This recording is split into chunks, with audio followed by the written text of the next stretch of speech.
Hello there, Ray here. We're going to be looking at two new types of farms. One is automatic lichen farm, and the other one is a glow squid farm. Both of these were just added into the game of Minecraft, and right as the new things are added, we did a live stream where we played around with all the new features, including making a lichen farm as well as a glow squid farm.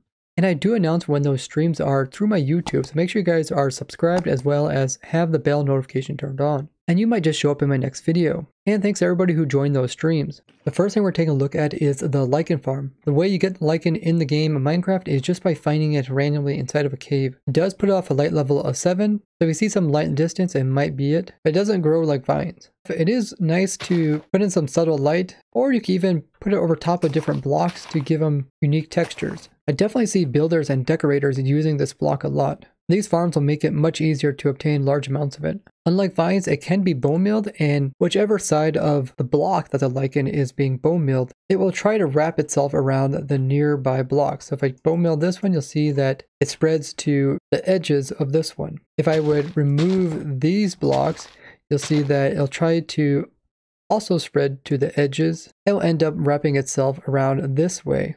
But the lichen can be on multiple sides in a block up to all 6 sides. And each side can decide to wrap around a block. So if I remove these 2 blocks, this one here can try to wrap around on this side, and this side. This bottom piece is going to wrap around that side and this side. So let's go ahead and bone mill it, and that's what you see. That one wrapped all the way around there. This one went on both sides. This one here wrapped there and on these 2 sides of itself.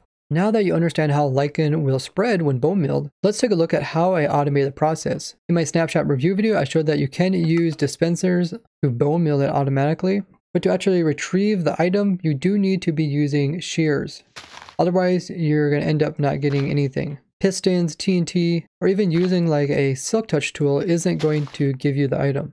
Having a shears with efficiency doesn't really increase the speed at which it breaks, nor does having haste. Let's take a look at these automated designs. This first one here is very simple. You can see this is all there is to the entire thing. We got some bone meal inside of here, and this is the output where the lichen will end up. Let's go ahead and give it a try. You just stand here and hold down your left mouse button.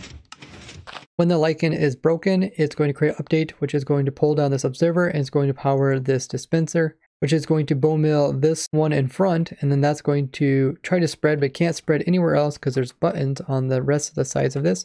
So spread downwards, updating this observer once again, which is going to give a short pulse to this piston, which is going to throw its block up here in the air. And then that is one cycle, and then the whole process is just repeated. So this is a T flip-flop that flips between player breaking it and it growing, because when it grows, it's going to update it too. Now the reason why you only want to bone mill it once is because it is possible to waste bone mill on this one right here without it actually spreading. So notice that I can apply bone mill to that guy there and it doesn't grow anymore. So that's why you don't want to have like a constant clock. So this system will only bone mill it one time, and every time you bone mill it once, it's only going to move one spot. So this is as efficient as it will get. Now over here we have a little bit bigger system, and this is 2 lichen that are being removed by 1 player. This system is a little bit more efficient because of downtime when the system takes to replenish the last one they broke. This system has 2 of them, so you break this one and then this one, but by the time that one's gone, this one will reappear. Let's go ahead and give this one a try. You just stand here and you kind of aim on the edge, so you break this one first and then the second one. You can see that it just keeps alternating. It's actually very efficient. Let's take a look at the redstone for this one. It's a little bit different. We don't really have a T flip-flop here, but we just kind of have a system that will disable itself for a certain amount of time. So when this block here gets removed, it's going to send an update through this observer into this repeater, into this dropper, which has an item. The item is going to be shot through here and here at the same time. When it gets pulsed, it's going to end up over here. Once it's inside of this hopper, it's going to send a signal to this comparator, which is going to power this dispenser through quasi connectivity. And then this is going to bone mill this piece, which is going to spread over here. That's going to cause another update to this observer, which is going to go back here and try to power this dropper. But when it does that, there will be no item in here yet, so it can't move this and create an infinite clock. And instead, after it's done powering, then the item will come in here being reset so that the whole entire cycle can repeat itself. I actually put 2 of these just side by side so that they're both independent rather than them both being relied on a single clock. That way if one runs out bone meal, you can continue on with the next one. So here's a look at it. You can see that I did have to kind of shift them a little bit to make it tileable, but these two systems are pretty much exactly the same.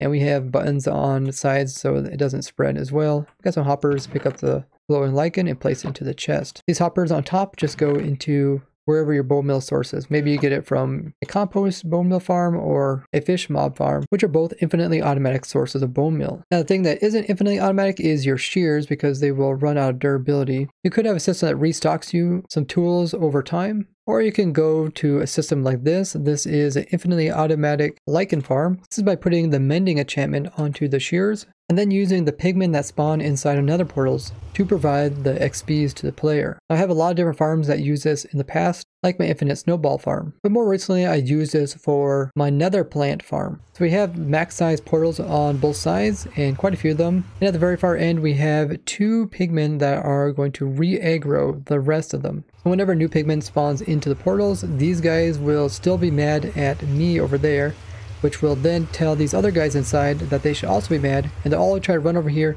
and try to get to the player and end up dying from max cramming, and then the XPs will come out of them and come close enough so the player can pick them up, which will replenish our shears. Now before we aggro them, we do want to make sure that these guys over here can't jump off of their platforms. When they get mad, they'll jump very far distances, even taking quite a bit of damage just to try to get to the player. And these guys, we need to make sure they think that they can get all the way to the player, so I think they can go through these trap doors here, and they think they can walk across here and get over here. Otherwise, they will try to drop down as well and end up underneath the player. So with our mending shears, we should be able to start this up by making these guys mad. And now they'll pathfind. You'll see they're going to walk over there, end up over here, and then end up behind here where there's those minecarts. And then they're going to take damage, and their XPs are coming to player, repairing my shears. And then you can just stand here, hold down right click, and you can break the blocks until you run out of bone meal. You don't have to worry about running out of XPs, because you can see it just keeps replenishing. Plus you get a little bit extra that end up in your XP bar. And then the pigman loots end up down here. You can see you got some gold and rotten flesh and swords. But if you do hook this up to like a fast compost farm, they don't even have to worry about bone meal, and you can stay here forever. If you are AFKing this for long periods of time, make sure you're standing on this block here so you're close enough so those guys can make them mad again. And also, when it comes to holding down right click, there is a trick you can do doing pressing F3 plus T at the same time. And then when this comes up, releasing the mouse button you're holding down or any keys. And then when it finishes, the player will automatically be holding a button down. Now I can have my hands off the keyboard and mouse, and the guy will just go on forever. Really cool for automating Minecraft. If you see some items end up on edges, you can always put in some more blocks to keep everything in. With my double setup design like this, it produces a little under 6,000 glow lichen. Next, we'll be taking a look at the new glow squid, which upon death drops these glow ink sacs. These can be crafted with a normal item frame to produce glow item frame, which brightens up anything that's inside of it. And the new glow ink can be applied to signs, but it only works once you have dyed them. Then you can apply this. Now it's hard to see the difference between the two. You can see the texture is different in this new type of item frame, but when it is dark out, this is when they really brighten up. You can see this one is considerably brighter than that one, and if we go ahead and put glow ink on this side, you can see it's way easier to read than that side. Same thing applies to maps. You can't really tell a difference, but down here, wow, big difference when it's dark out. So this is a cool way you can add brightness to a dark area without actually increasing the light level.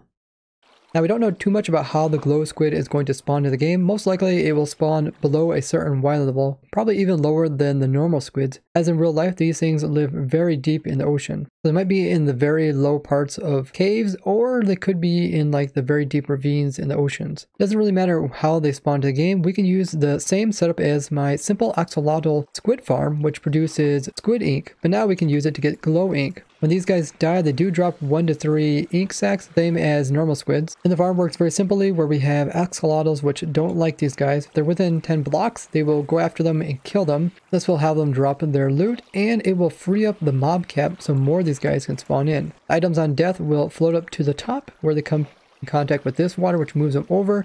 Then they will fall into this trough, and then this will move them all the way to one end, where we have a hopper that is picking them up and putting them into a chest. And to run this farm, the player will be AFKing high up in the world. I went to way more in depth on how you can build this farm up in survival in my other video, which I'll link down below. You can also find a world download to this world if you want to look at it in more detail. And as always, make sure to check the description, as I will put any updates that occurred to either the glowing squid farm or the lichen farm. So before you build this, always check there first. I've made tons of new farms for 1.17, so make sure to check out those with the playlist down below. And if you want to get up to date on all the changes that were added so far to 1.17, I also have snapshot reviews on everything, including tricks and tips. If you made it this far in the video, don't forget to leave a like as well as share it with others so they can learn how to do cool farms in Minecraft. I would like to thank you guys for watching, and I'll see you guys in the next one. Bye-bye!